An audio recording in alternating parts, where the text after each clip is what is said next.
Welcome back to another video on the channel. Now, we've just seen Zambia and Algeria play out a thrilling 3-3 draw. I said it would be 2-2, so I was almost right, 3-3.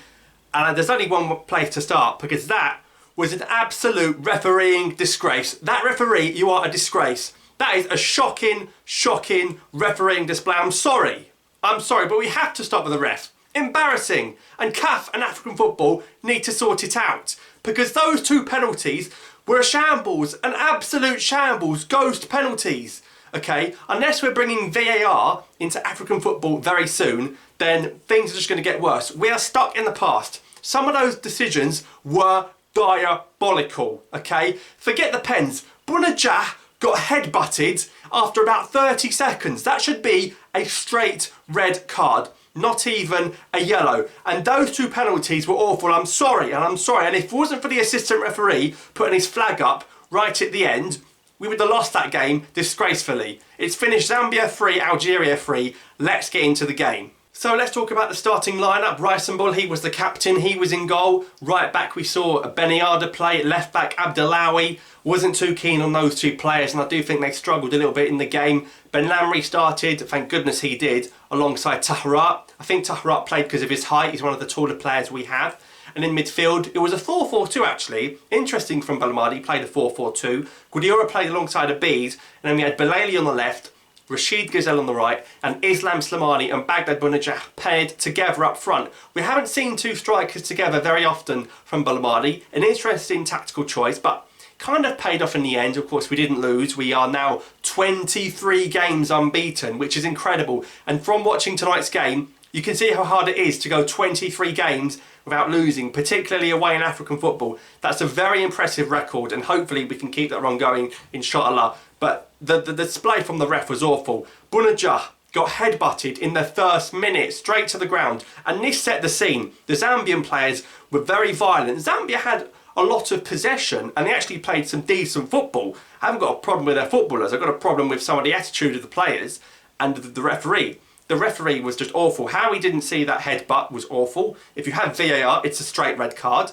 But thankfully, Algeria's class football was what was the talking point in the first 20-30 minutes. What a performance we had from Rachid Ghezzal and Islam Slimani in that game. First goal, Rachid Ghezzal gets on the end of a nice piece of play from Islam Slimani. Islam Slimani showing what he did when he was at Monaco, getting lots of assists. Brilliant ball into the path of Ghezzal. Very, very nicely tucked away, and Algeria go 1-0 up. And then very soon, it was 2-0. And this time, Rachid Ghezzal turned into Rashid Messi, because that was unbelievable. The skill, he dribbled past half the Zambian team. They were taking photographs of him in defence. Fantastic work from Ghezzal. People weren't keen on Ghezzal. Well, there's egg on their faces now, because Ghezzal did very, very well indeed. Brilliant performance from the guy at Besiktas. He's reinvented his career in the Turkish Super League, a little bit like Feghouli has done at Galatasaray.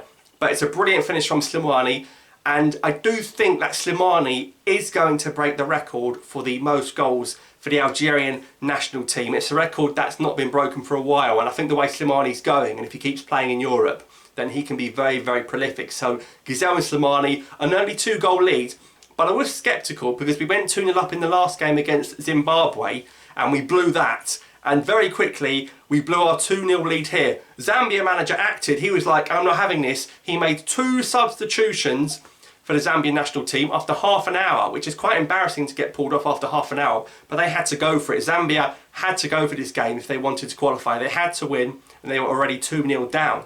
And then we have the penalty, the first penalty. So what are they saying? Ben Lamry pushed the Zambian attacker? No, he didn't. No, he didn't. The referee wasn't even watching half the time. I don't know how he gave that as a penalty. You have to be 100% sure without VAR. You have to be 100% sure that's a penalty, and that's a clear and obvious error, and that would have been overturned otherwise. But Zambia get the goal, and he goes the right way. Patson Daka, he's the one I said to look out for. He scored a couple of goals in this game, so he makes it 2-1.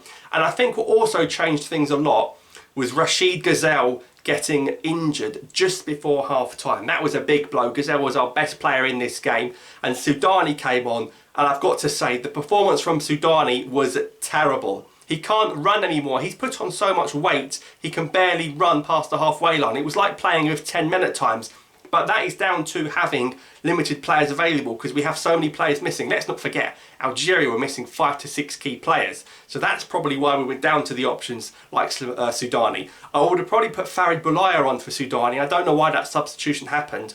Obviously Boulaya came on later on in the game, but I think the change there was to put Boulaya on instead of Sudani, because Sudani was really ineffective in the match. But on to the second half, and Rachid Ghezzal was struggling with set pieces throughout the games. He was flapping at corners.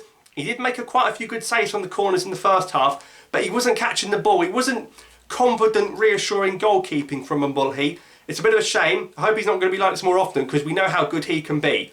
But he was dropping a lot of the balls, he wasn't clearing them. He looked quite uneasy with the corners, and Zambia do end up getting a second ball from a corner and scoring a header, and it made it 2-2, and it did look like it was like the Zimbabwe game all over again. We blew a 2-0 lead, but luckily there's a mistake from one of the Zambian defenders. Bunaja picks it up. He finds Islam Slimani to make it 3-2 to Algeria, and that game changed things because Zambia were playing well. They were on the front foot, and Waipu, Daka linking up well. They were probably going to score a third goal if we didn't make it 3-2. Then Zambia come at us. We put on Zerouki and Belkobla. I think that was a mistake taking Gudiora off. We do look very exposed in midfield without Gudiora in there. I'm guessing Gudiora and Abid had tired legs because the team did start to look very, very tired. Zambia never started to look tired to me.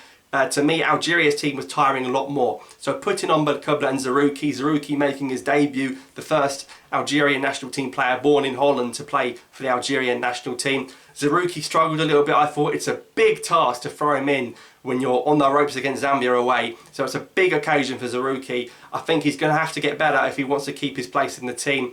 But Daka, the man who scored the first penalty, he should have been off for a second yellow, because he gets a kick on Mbulhi when Mbulhi's trying to tackle him. He kicks Mbulhi. It's a clear second yellow, and Patson Daka should be off. How is that not a yellow? He literally kicked Rachid Ghezzal. It's what I'm saying about the officiating. Absolute shambles. And then to complete it all, Boulaya comes on, and then it's Tahrat. I think he's given it for a push by Tahrat. It's never a penalty in a million years. And it's such a shame. Thank goodness we didn't lose the game. It's an emphatic penalty from Daka, who gets 2 goals. And I do think Daka is a real top Zambian player. And maybe in future tournaments, Zambia will qualify with Daka up front for them. But again, he shouldn't have been on the pitch. He should have been sent off. And right at the end, we're fighting for our lives. Darfulu comes on for Slimani. We haven't really got many attacking options. And it's just, everyone's on the line, and then almost an own goal. The ball hits the post. I think in the first half, we hit the post through a Zambian own goal. And then Algeria hit the post. I don't know if it was Tahrat or Abdelawi who got on the end of a cross and it hit the post and it bounces out, and I'm rolling around on the floor. What is going on? Get your act together. We need to see some assertive goalkeeping from Rachid Ghezzal. But what a game, 3-3. And we hated the stress and the drama, but we love it really. That's what you get with African football, and you probably wouldn't change it for the world. And Algeria go 23 games unbeaten.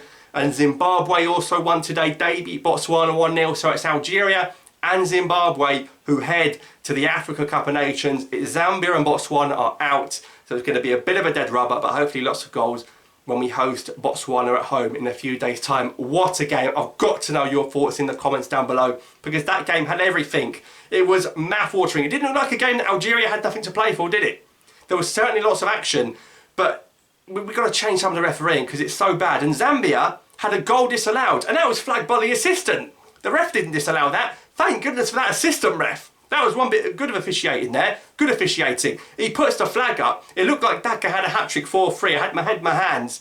But what a decision to put the flag up. He was offside. It was the right decision. Just an incredible game of football in the AFCON qualifiers. So Algeria, top of the group, 11 points out of a possible 15. It's not bad. We've got 2 draws in the last 2 games. We have now drawn to Zimbabwe and Zambia. Not great on paper, people will say, but I'm happy we haven't lost and we've already qualified.